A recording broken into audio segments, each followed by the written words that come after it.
তারিণীখুলোর এক্সপিরিয়েন্সের stock যে অফুরন্ত সেটা আমরা জানি। এই সেদিন অবধি সারা দেশময় টোটো করে বেরিয়েছেন। ভারতবর্ষের ৩৩টা শহরে ৫৬ রকম কাজ করেছেন উপার্জনের জন্য। তবে ১ বছরের বেশি কোনো কাজে টিকে থাকেননি, সে ব্যবসায় হোক আর চাকরি হোক। বাড়ির বর্ণনা এবং অবস্থান শুনে আমাদের অনেকেই বললেন যে সেটা কনওয়ে ক্যাসেল। আকাশে হো হো করে হেসে উঠলেন।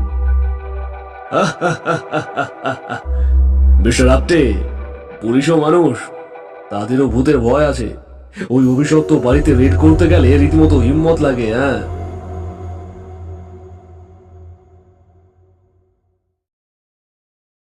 নমস্কার শ্রোতা বন্ধুরা, কল্পতরু কলম চ্যানেলের উপস্থাপনায় আজ আপনারা শুনবেন সত্যজিৎ রায় রচিত তারিণীখুলোর গল্প কনওয়ে ক্যাসেলের প্রেতাত্মা। তারিণীখুলো তার এক্সপোর্ট কোয়ালিটির বিড়িতে দুটো টান দিয়ে বললেন,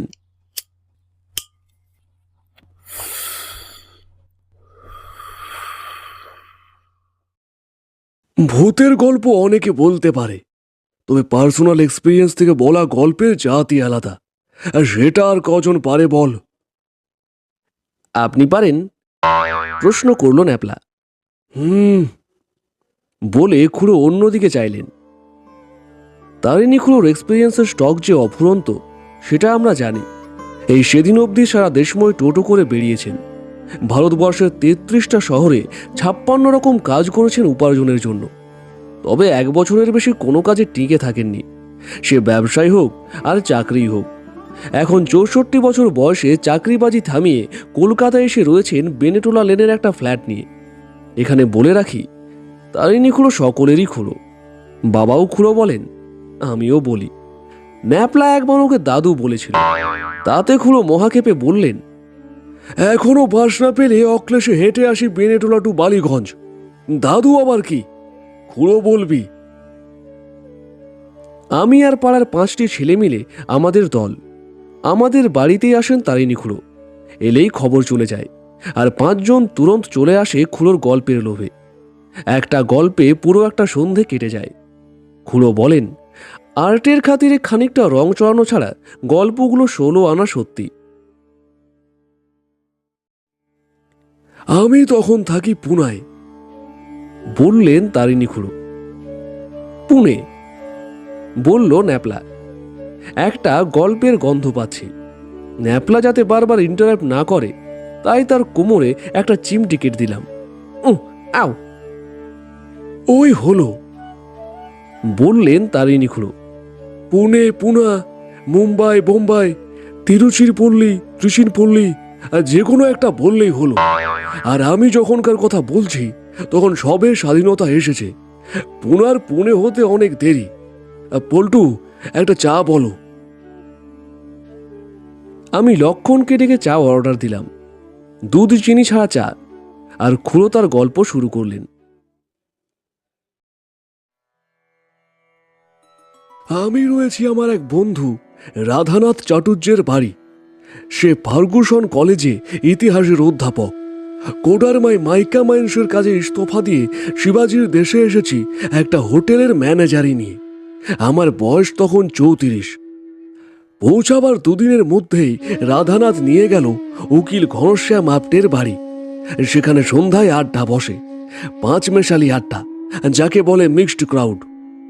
আমরা ৩ জন ছাড়া আসে মহারাষ্ট্র ব্যাংকের এজেন্ট মিস্টার যোশী, ম্যাকডারমট কোম্পানির উচ্চপদস্থ কর্মচারী mister Hariharan, police inspector mister আগাশে, আর তরুণ সাংবাদিক আনোয়ার কুরেশি। কুরেশির বয়স আমাদের মধ্যে সবচেয়ে কম, ৩০ পৌঁছায়নি। তুখোর ছেলে, হ্যান্ডসাম চেহারা, চোখে জল জলে দৃষ্টি।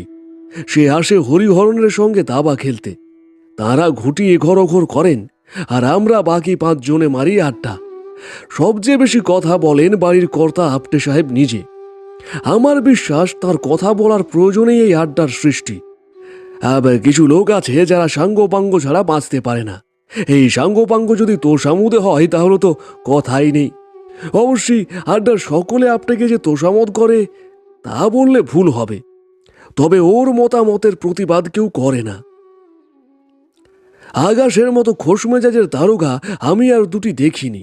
অবশ্যই যখন প্রথম আলাপ তখন তিনি একটা ব্যাপারে কিঞ্চিত দুশ্চিন্তাগ্রস্ত। সম্প্রতি কিছু টাটকা জাল নোট পাওয়া গেছে পুনাতে। জালিয়াত কারা এবং তাদের আস্তানা কোথায় তাই নিয়ে পুলিশ দপ্তরে বেশ চাঞ্চল্য পড়ে গেছে। আগাশেকেতে মাঝে মাঝে অন্যমনস্ক হয়ে পড়তে দেখা যায়। দলের মধ্যে স্বল্পভাষী হলেন মিস্টার যোশী, তবে শ্রোতা হিসেবে তিনি চমৎকার। সব কথাই উদ্গ্রীব হয়ে শোনেন, হাসির কথায় ঘর কাঁপিয়ে অট্টহাস্য করেন, দুঃখের কথায় তার জিভ দিয়ে চুকচুক শব্দ শুনে আপনার পোষা ড্যালমেশিয়ান বারান্দা থেকে লেজ নাড়তে নাড়তে যোশীর কাছে চলে এসেছে। এই ঘটনা বহুবার ঘটেছে।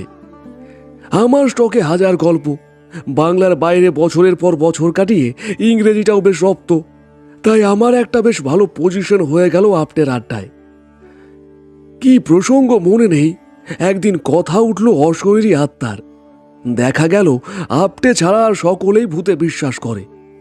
আমি আপনাকে বোঝালুম যে পুরাণ, শেক্সপিয়ার, ডিকেনসন, রবীন্দ্রনাথ, দেশ বিদেশের উপকথা সবেতেই ভূতের উল্লেখ আছে, কাজেই ভূতে বিশ্বাস না করার কোনো কারণ থাকতে পারে না। আপটে তবু মাথা নাড়ে, সে বিজ্ঞানে বিশ্বাসী, যুক্তিবাদী মন তার, খালি বলে ভূত জিনিসটা ভুয়ো। হঠাৎ কেন জানি রোগ চেপে গেল, ধাঁ করে 1000 টাকার বাজি ধরে ফেললুম। বললুম 2 মাসের মধ্যে ভূত দেখিয়ে দেব তোমায়। আপনি হেসে উড়িয়ে দিলে, বললে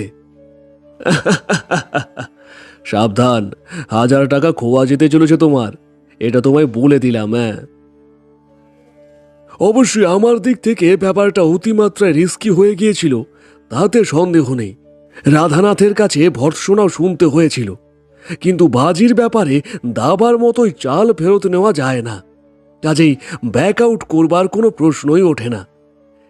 এরই দিন 7 বাদে আমাদের আড্ডায় এলেন প্রফেসর অটো হেলমার, জার্মানের স্টুটগার্ট শহরের বাসিন্দা। ভদ্রলোক পক্ষীবিদ, ভারতবর্ষে এসেছেন ভারতীয় পাখির ডাক রেকর্ড করতে। টেপ রেকর্ডার জিনিসটা তখন সবে আবিষ্কার হয়েছে। সাহেবের কাছেই প্রথম দেখলুম সেই আশ্চর্য যন্ত্র। আমাদের নানা রকম পাখির ডাক শুনিয়ে সাহেব বললেন পুনায় এক জায়গায় তিনি নাকি হুতুম পেঁচার ডাক শুনেছেন, সেইটি রেকর্ড করতে পারলেই নাকি তার মনোবাঞ্ছা পূর্ণ হয়। পেঁচার ডাকের ভালো রেকর্ডিং তিনি এখনো পাননি। কোথায় শুনলে ডাক? প্রশ্ন করল আপটে। তাতে হেলমার সাহেব একটা বাড়ির বর্ণনা দিলেন। দুর্গ প্যাটার্নের প্রাচীন পরিত্যক্ত সাহেব বাড়ি, সেন্ট মেরি গির্জার পূব পাশে। তারই কম্পাউন্ডে নাকি 2 রাত আগে পেঁচাটা ডাকছিল। সাহেব ছিলেন গাড়িতে, সঙ্গে টেপ রেকর্ডার। চলন্ত অবস্থাতেই ডাকটা শুনে গাড়ি থামিয়ে নেমে কম্পাউন্ডের পাঁচিলের ধারে 1 ঘন্টা দাঁড়িয়ে থেকেও কোনো ফল হয়নি, পেঁচার ডাকেনি। বাড়ির বর্ণনা এবং অবস্থান শুনে আমাদের অনেকেই বললেন যে সেটা কনওয়ে ক্যাসেল। এখানে বলা দরকার যে ব্রিটিশ আমলে পুনা ছিল সাহেবদের একটা বড় ঘাঁটি। মিলিটারি তো বটেই, সিভিলিয়ানরাও অনেক সময় থাকতেন পুনা শহরে। তারা অনেকে রিটায়ার করার পর পুনাতে বাড়ি করে সারা জীবন সেখানেই কাটিয়ে দিতেন। ব্রিগেডিয়ার কনওয়ে ছিলেন এইরকম একজন সাহেব। তাঁরই তৈরি বাড়ি এই কনওয়ে ক্যাসেল। কুরেশি বাড়িটা সম্বন্ধে কিছু তথ্য জানে। সেই বললে বাড়িটা তৈরি হয় কুইন ভিক্টোরিয়া যে বছর ভারত সম্রাজ্ঞী হন সেই বছর, অর্থাৎ 1876 খ্রিস্টাব্দে। কনওয়ে এই বাড়িতে প্রবেশ করা 6 মাসের মধ্যে নাকি তার স্ত্রী ও 2টি ছেলে মারা যায়। ছেলেরা অবশ্যই বাড়িতে মরেনি, তারা দুজনেই ছিল আর্মিতে, মরেছিল 2য় আফগান যুদ্ধে। স্ত্রী মারা যায় যক্ষা রোগে, আর তার 3 মাসের মধ্যে কনওয়ে নিজেও মরে। কিভাবে মরে জানা যায়নি, তবে অনেকের ধারণা সে আত্মহত্যা করে। মোট কথা সেই থেকে এই বাড়ি অভিশপ্ত বলে পরিচিত। কেউ আর সে বাড়িতে থাকেনি, সকলের পক্ষে সম্ভবও হতো না, কারণ এত পেল্লায় বাড়ি মেনটেন করা মুখের কথা নয়। আসবাবপত্র যা ছিল সবই নাকি কনওয়ের এক আত্মীয় বিলেত থেকে এসে নিলামে বিক্রি করে দেয়। রাধানাথ সব শুনে টুনে বলল, কনওয়ে ক্যাসেল সম্বন্ধে একটা ঘটনা শুনেছি, সেটা স্বদেশী আন্দোলনের সঙ্গে যুক্ত। কোন স্বদেশী আন্দোলন? প্রশ্ন করলো আপটে। বালগঙ্গাধর তিলকের সময়কার, বললে রাধানাথ। 19বিংশ শতাব্দীর একেবারে শেষের দিকে মেজর লেথব্রিজ বলে এক সাহেবকে হত্যা করবার চেষ্টা করেছিল এক সন্ত্রাসবাদী দল। তারা নাকি ওই কাসেলে তাদের গুপ্ত ডেরা করেছিল, পরে আত্মসমর্পণ করে। তবে তাদের লিডার আচরেকরকে নাকি ধরা যায়নি, আর সে বেপাত্তা হয়ে যায়। করওয়ে কাসেলে খোঁজ করা হয়েছিল কি? আপনি প্রশ্ন করলে। আগাশে হো হো করে হেসে উঠলেন। মিস্টার আপটে, পুলিশও মানুষ, তাদেরও ভূতের ভয় আছে। ওই অভিশপ্ত বাড়িতে রেড করতে গেলে রীতিমতো হিম্মত লাগে। এদিকে আমার কৌতূহল জাগিয়ে উঠেছে। ছেলেবেলা থেকেই ডান পিঠে মোর শখ, সেটা 34 বছরেও পুরোপুরি বজায় আছে। পরপর অতগুলো মৃত্যু যেখানে ঘটেছে, সেই বাড়ির ভেতর দু একটা প্রেতাত্মা বসবাস করবে নাকি? বাজি জেতার পক্ষে এ যে একটা বড় সুযোগ। এর কিছুদিন পরেই হেলমার সাহেব আবার এলেন আড্ডায়, তার টেলিফোনকেন টেপ রেকর্ডার নিয়ে। ভদ্রলোকের বাঁ কবজিতে ব্যান্ডেজ। বললেন কাটা ঝোপে হাত কেটে গেছে। মুখের ভাব দেখে বোঝা যাচ্ছে না সুখবর না দুঃসংবাদ। তাকে বসতে দিয়ে সকলেই তার দিকে জিজ্ঞাসু দৃষ্টি দিল। হুতমের ডাক শোনা যাবে কি?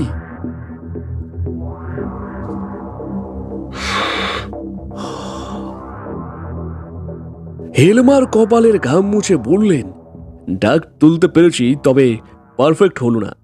রাত 12টার পর প্যাঁচাটা ডাকলো, আর সঙ্গে সঙ্গে মেশিন চালু করলাম। তখন শহরের অন্য শব্দ প্রায় নেই বললেই চলে। নিয়ম মতো নিখুঁত রেকর্ডিং হওয়ার কথা, কিন্তু দেখো কি হয়েছে। আর শুনলাম প্যাঁচার ডাক।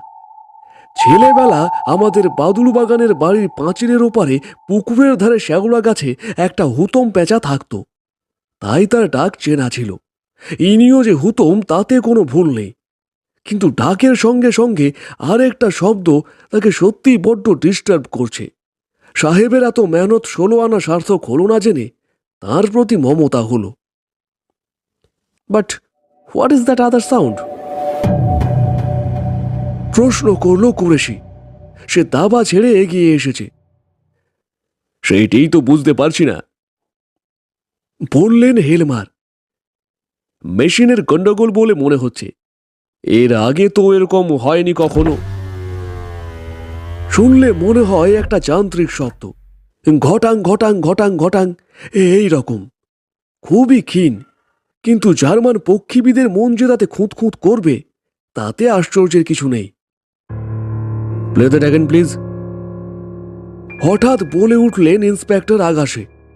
তার শরীর টান, আর চোখে এক অদ্ভুত তীক্ষ্ণ দৃষ্টি, শিকারের গন্ধ পেলে যেমন হয় হিংস্র জানোয়ারের। হেলমার টেপটা ব্যাক করে আবার চালালেন। আগাশে কোমর থেকে শরীরটা ভাঁজ করে কানটা নিয়ে গেছেন একেবারে স্পিকারের সামনে। ততক্ষণে অবশ্যই আমিও বুঝে গেছি আগাশে কি ভাবছেন। শব্দটা শুনে প্রিন্টিং মেশিনের কথা মনে হয়। ছোট পায়ে চালানোর কল, যাকে বলে ট্রেডেল মেশিন।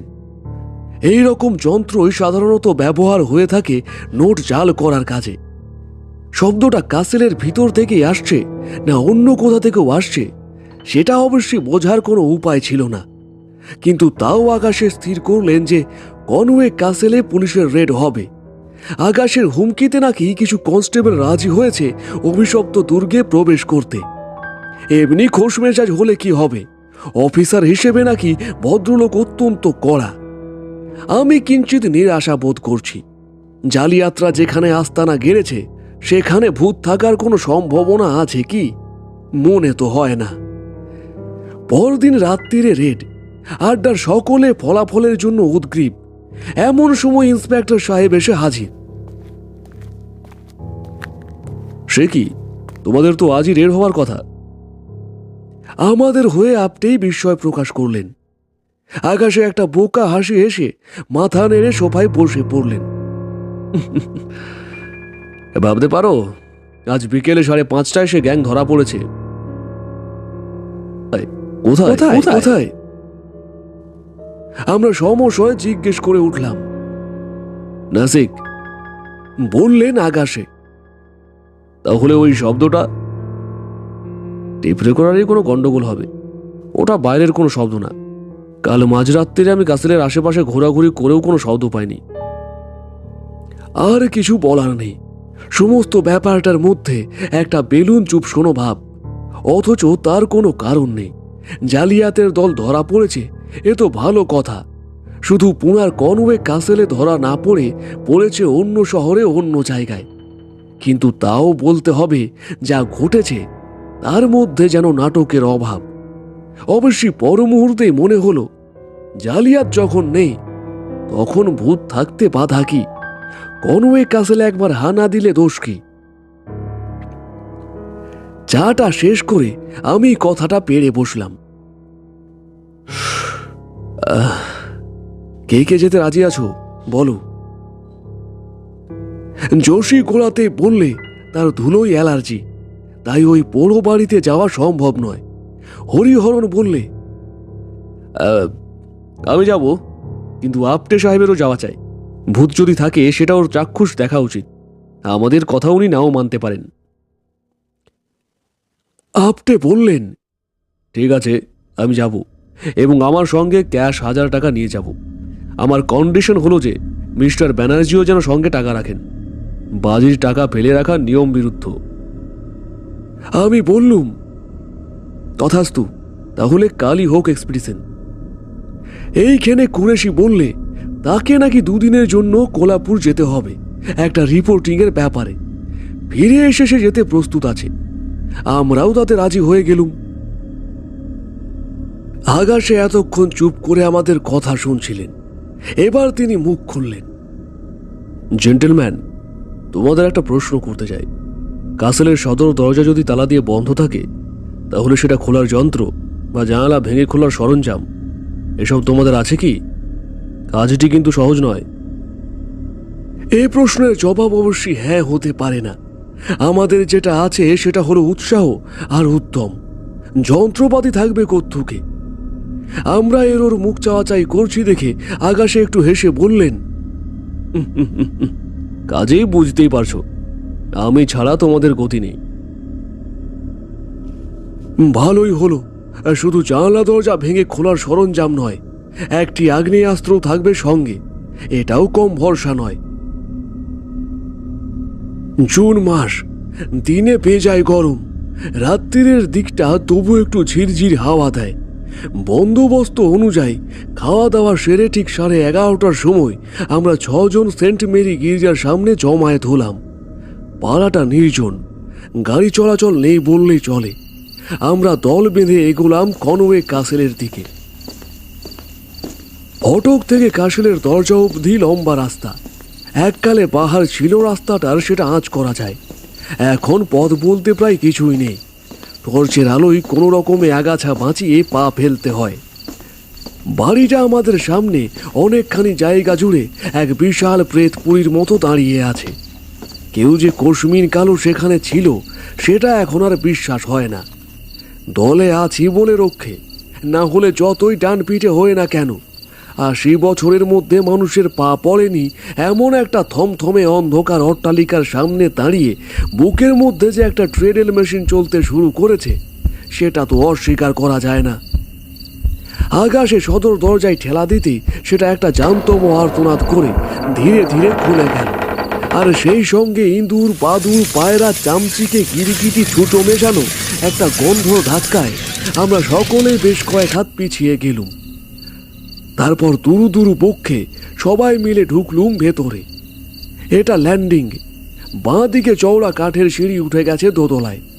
আগে 1 তলা সেরে তারপর 2 তলায় যাব, এটাই আমার ইচ্ছে ছিল।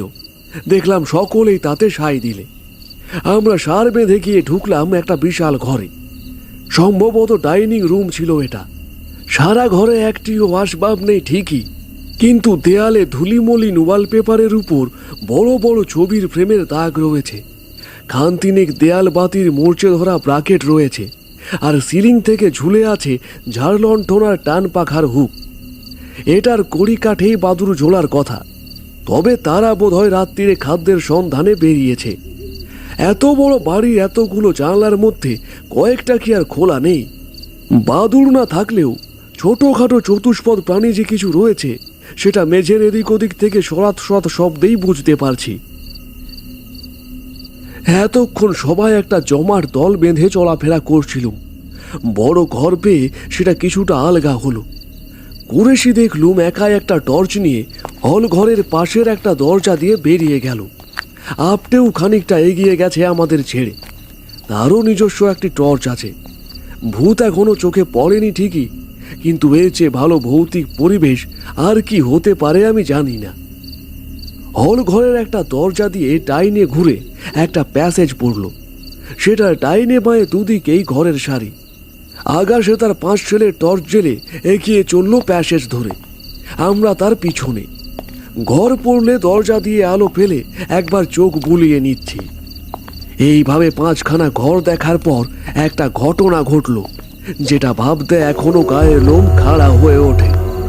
একটা গোঙানির শব্দের সঙ্গে সঙ্গে প্যাসেজের শেষ প্রান্তে বাঁয়ে একটা দরজা থেকে পিছন ফিরে টলতে টলতে বেরিয়ে এলো কুরেশি।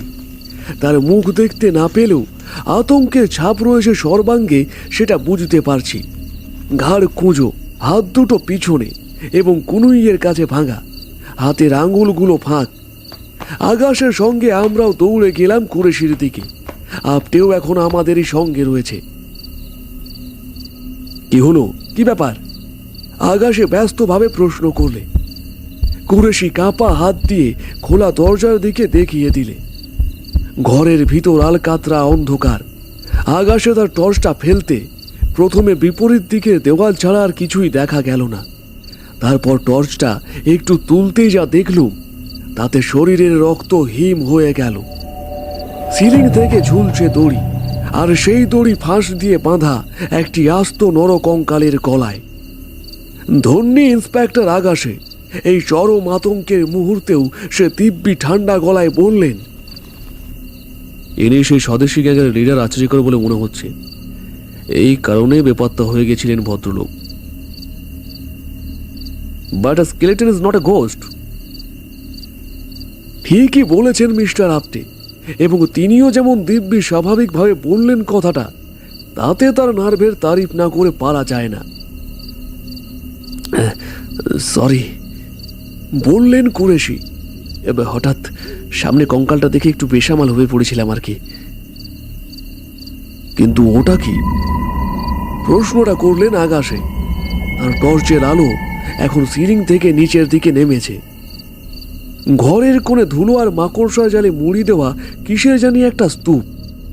আলো ভালো করে ধরতে বুঝতে পারলুম জিনিসটা কি, আর পেরে একেবারে তাজ্জব বনে গেলুম। হেসে দেখছি একটা ট্রেডেল মেশিন। এখানে ছাপার যন্ত্র কি করছে? আকাশে ব্যাপারটা আর একটু খুব সহজ এক্সপ্লেনেশন দিয়ে দিলেন। বললেন, এটা যদি সন্ত্রাসবাদীদের ঘাঁটি হয়ে থাকে তাহলে ছাপার কল থাকা অস্বাভাবিক নয়। 1 নম্বর, তাদের মুখপত্র লুকিয়ে ছাপবার জন্যে কলের দরকার হতো। 2, সন্ত্রাসবাদীরা টাকার প্রয়োজনে নোট জাল করেছে, এও অনেক শোনা গেছে। রাধানাথ এ কথায় সায় দিল। মাথার উপর ঝুলন্ত কঙ্কাল আর তার নিচে নির্জীব যন্ত্রটা অদ্ভুতভাবে যেন এক অতীত যুগের সাক্ষ্য দিচ্ছে। আরও অনুসন্ধানের প্রয়োজন আছে কি? প্রশ্ন করলেন মিস্টার আপটে। আমরা সকলেই বললাম যে যখন এসেছি তখন সারা বাড়িটা না দেখে ফিরব না। আমি অবশ্যই কথাটাই সবচেয়ে বেশি জোর দিলাম। কঙ্কাল হলো মৃত ব্যক্তির দেহের পরিণাম। তার আত্মা কি অবস্থায় আছে তাকে বলতে পারে।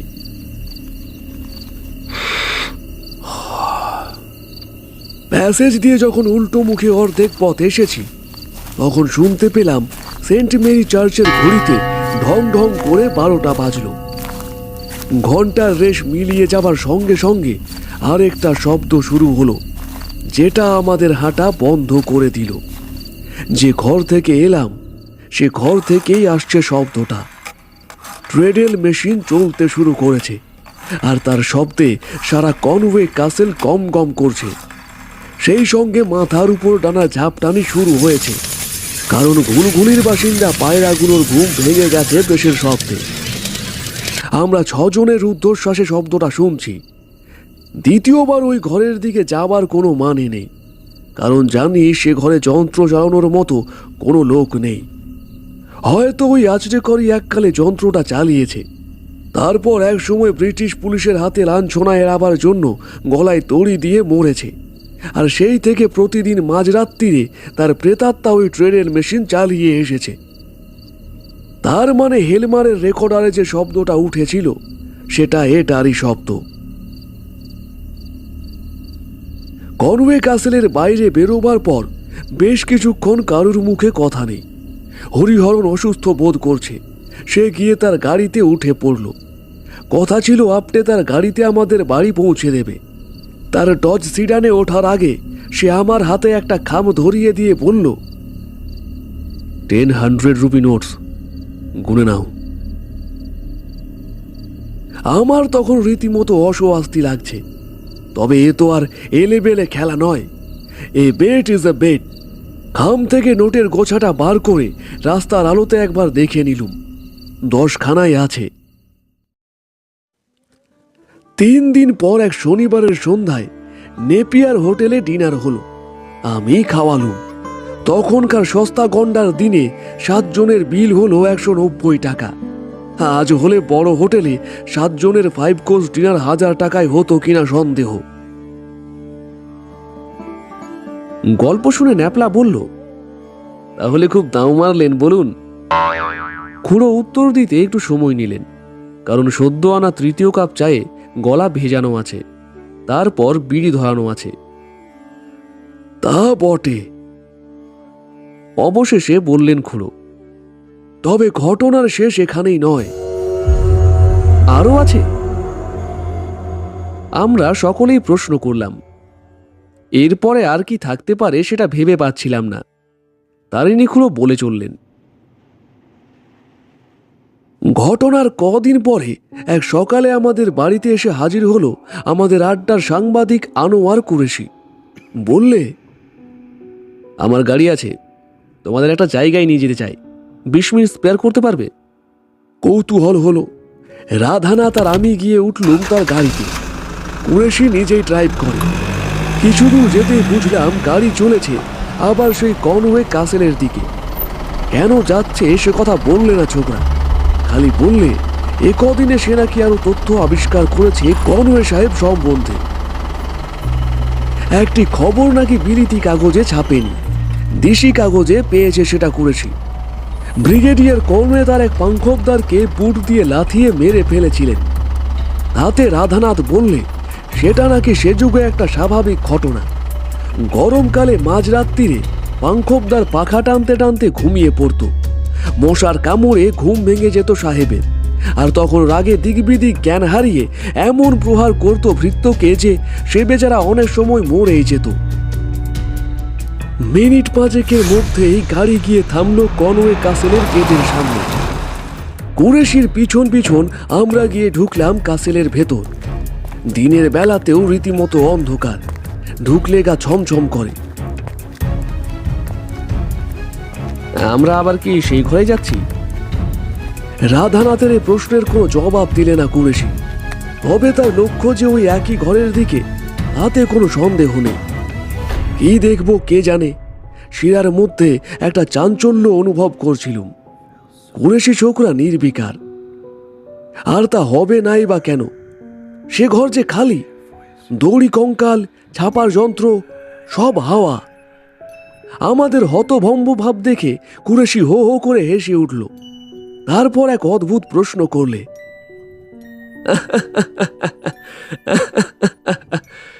আপনার বাড়িতে চা ছাড়া কিছু খেয়েছো কখনো? প্রশ্নটা অপ্রত্যাশিত হলেও বললুম, কই না তো। ওই তো, বললে কুরেশি। লোকটা হাড় কঞ্জুস, তাছাড়া ওর আত্মম্ভরি ভাবটাও মাঝে মাঝে ইরিটেট করে আমাকে। তুমি বাজিটা ফেলে মোটেই বুদ্ধিমানের কাজ করনি। তোমার নির্ঘাত 1000 টাকা খসতো, তাই ভাবলাম কনওয়ে ক্যাসেলে যদি ভূতের ব্যবস্থা করতে পারি তাহলে তোমারও লাভ, উনিও জব্দ। তাই 2 দিন সময় চেয়ে নিয়েছিলাম। কঙ্কালটা আমার বন্ধু আর্টিস্ট কুলকর্ণীর বাড়ি থেকে আনা। ট্রেডেল মেশিনটা শিবাজি জব্রেসের। প্রপরাইটার মধুকর ঢন্ডির ছেলে আমার সঙ্গে একই স্কুলে পড়তো। ওটার জন্য কিছু দক্ষিণা লাগবে, আর ওদেরই অফিসের এক ছোকরা অন্ধকারে ঘাপটি মেরেছিল, সেই কল চালায়। বেচারা অনেক মশার কামড় খেয়েছে, তাকে কিছু বকশিস দিয়েছি। আমি আর কথা বলতে দিলুম না কুরেশিকে। এক হিসেবে পুরো টাকাটাই ওর প্রাপ্য, কিন্তু 500-র বেশি কিছুতেই নিতে রাজি হলো না। প্যাসেজ থেকে বেরিয়ে যখন ল্যান্ডিংয়ে এসেছি, তখন কুরেশি বললে, একবার দোতলায় যাবে নাকি? দেখবার জিনিস আছে কিন্তু। এলেই যখন। কাঠের সিঁড়ি দিয়ে যুদ্ধের দামামার মতো শব্দ তুলে 3 জনে ওপরে হাজির হলুম। ল্যান্ডিং পেরিয়ে বৈঠকখানা। একটা শনশন মচমচ শব্দ পাচ্ছিলুম, কিন্তু সেটা যে কি সেটা বুঝতে পারছিলুম না। বৈঠকখানায় ঢুকে প্রচণ্ড চমক। এ ঘর যে একেবারে আসবাবে ঠাসা। ভিক্টোরীয় যুগের সোফা, টেবিল, আয়না, মার্বেলের মূর্তি, দেয়ালের বাতি, কার্পেট, ঝাড়লণ্ঠন, কোনোটাই বাদ নেই। মনে হয় ঠিক যেমন ছিল তেমনই আছে। তবে সব কিছুরই উপর 80 বছরের ধুলো জমে সেগুলোর আসল চেহারা বেমালুম ঢেকে দিয়েছে। কিন্তু মোক্ষম চমকটা ঘরের মেঝে বা দেওয়ালে নয়, সেটা হলো সিলিংয়ে। সিলিংয়ে দুলছে একটা বিশাল শতচিহ্ন টানা পাখা, যার হাওয়ায় জুন মাসের ঘাম ছুটোনো গরমে আমাদের প্রাণ জুড়িয়ে দিচ্ছে। কিন্তু এই পাখা টানছে কে, আর টানছে কিভাবে? কারণ পাখার কোনো দড়ি নেই, অর্থাৎ সেটাকে টানার কোনো উপায় নেই। ভূতের উৎপাত বলে এ ঘরে কেউ প্রবেশ করেনি বললে কুরেশি। তাই জিনিসগুলো নিলাম হয়নি। আমি ঘরটা আবিষ্কার করি ভূতের ব্যবস্থা করবার পর। তারপর ভেবে মনে হলো কঙ্কাল আর ট্রেডেল মেশিনের ব্যাপারটা আরো জমবে। অবাক বিস্ময়ে বেশ কিছুক্ষণ চেয়ে রইলুম অশরীরী পাংখবদারের অদৃশ্য হাতে টানা পাখার দিকে। ভূত বলেই তার ক্লান্তি নেই, ঘুম নেই, সাহেবের লাথিতে মৃত্যু নেই। আমরা যখন সিঁড়ি দিয়ে নামছি, তখনও বেশ কিছুক্ষণ ধরে শুনতে পেলুম ওই টানা পাখার শব্দ। কঙ্কাল আর ছাপার কলের ব্যাপারটা কুরেশির কারসাজি জেনে মনে একটা খচখচে গিল্টি ভাব জেগে উঠেছিল। এখন বুঝতে পারলুম দিব্যি নিশ্চিন্ত লাগছে।